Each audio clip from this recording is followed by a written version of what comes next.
بچہ جو ایک صحابی بن گیا، جو آقا کو جیسے ہی اس نے دیکھا، اس نے اپنا دل، اس نے اپنی روح، اپنا جسم آقا کو دے دیا۔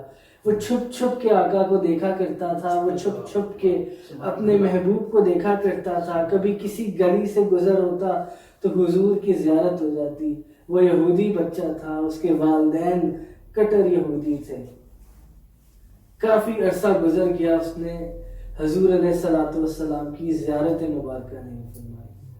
اس نے کافی عرصہ حضور علیہ السلام کی زیارت نہیں کی، تو ہوا یہ کہ اس کا جو جسم تھا وہ نڈھال ہونا شروع ہو گیا، اس کی طبیعت خراب ہونا شروع ہو گئی، اور حد یہ پہنچی کہ وہ بستر کے اوپر آ پہنچا۔ اب نہ وہ اپنے والدین کو بتا سکتا تھا کہ میں محمد عربی صلی اللہ علیہ وسلم، میں ان کو اپنا دل دے چکا، اپنا جسم، اپنا روح، اپنا سب کچھ میں ان کو دے چکا۔ اب وہ اندر ہی اندر ختم ہوتا جا رہا تھا، وہ اندر ہی اندر ختم ہوتا جا رہا تھا۔ وہ اپنے والدین کو بتانے سے رہا، وہ اپنے گھر والوں کو بتانے سے رہا کہ مجھے کسی سے محبت ہو گئی ہے، مجھے اس کے پاس لے چلو، میری دوا اسی کے پاس ہے۔ اس کا آخری وقت آ گیا۔ طبیبوں نے بہت دیکھا ان کو، مگر طبیب بھی کوئی علاج ڈھونڈ نہیں پا رہے تھے۔ طبیبوں کو یہ نہیں سمجھ آ رہی تھی کہ ان کو مرض ہوا کیا ہے۔ اب آخری سانسیں آ پہنچیں، اب ماں باپ بہت رو رہے ہیں۔ تو اب اس بچے نے آواز کہی، اس نے کہا اے میرے والد محترم، اے میرے والد محترم، اب میرا آخری وقت آ چکا ہے، اب میرا آخری وقت آ چکا ہے، میری ایک خواہش پوری کر دے گا۔ تو ان کے والد محترم نے فرمایا کہ اے میرے بیٹے، اے میری اکلوتی اولاد، تو اب جا رہا ہے اس دنیا سے، اب تیرا آخری وقت ہے، تو بتا تو کیا چاہتا ہے؟ ایسا کیسے ہو سکتا ہے کہ تو اپنے آخری لمحوں میں مجھے اپنی خواہش کا اظہار کرے اور میں وہ پورا نہ کروں؟ تو بتا تو کیا چاہتا ہے؟ تو بڑی مشکل سے کوشش کرتے ہوئے اس بچے نے کہا، جو یہودی بچہ تھا، اس نے کہا کہ میں محمد عربی کے عشق میں گرفتار ہو چکا ہوں، مجھے ان کی کسی طرح زیارت کرا دیں، ایک مرتبہ مرنے سے پہلے میں ان کی زیارت کر لوں، ان کی دید کر لوں، ان کے چہرے کو دیکھ لوں۔ اب والد محترم اور ان کی جو والدہ تھیں، اب وہ دونوں بہت غصے میں آ گئے۔ انہوں نے کہا کہ یہ آخری وقت ہے اس کا، اور یہ اپنے ایمان سے جا رہا ہے، آخری وقت ہے، اور یہ اپنا مذہب بھی ختم کرتا ہوا جا رہا ہے۔ تو اس بیٹے نے کہا کہ میری آخری خواہش تھی۔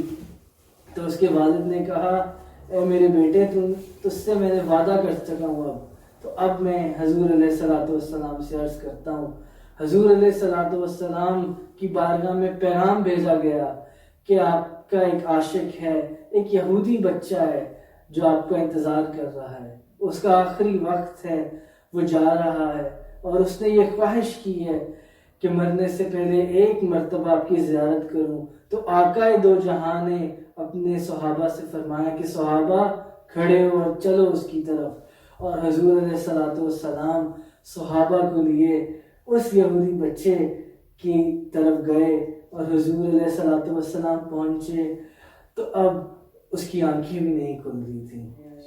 جس محمد عربی کی، جس محبوب کی تو نے تلاش کی تھی، طلب کی تھی، خواہش کی تھی، وہ اب خود تشریف لے آئے ہیں، ایک مرتبہ ان کو دیکھ لیں۔ اب اس نے بڑی مشکل سے اپنی آنکھوں کو کھولا اور دیکھا کہ تاجدار دو جہاں، شاہ سوار لامکاں، مالک زمین و آسماں، حضور پر نور، شافع یوم النشور، احمد مصطفیٰ، حضرت محمد مصطفیٰ صلی اللہ علیہ وسلم اس کے سامنے کھڑے ہیں۔ تو وہ رونے لگ گیا، وہ زاروں کے تار رویا، اور اس نے حضور علیہ السلام سے فرمایا کہ یا رسول اللہ، میں بہت محبت کرتا ہوں آپ سے، اور میں آپ کے دین میں شامل ہونا چاہتا ہوں۔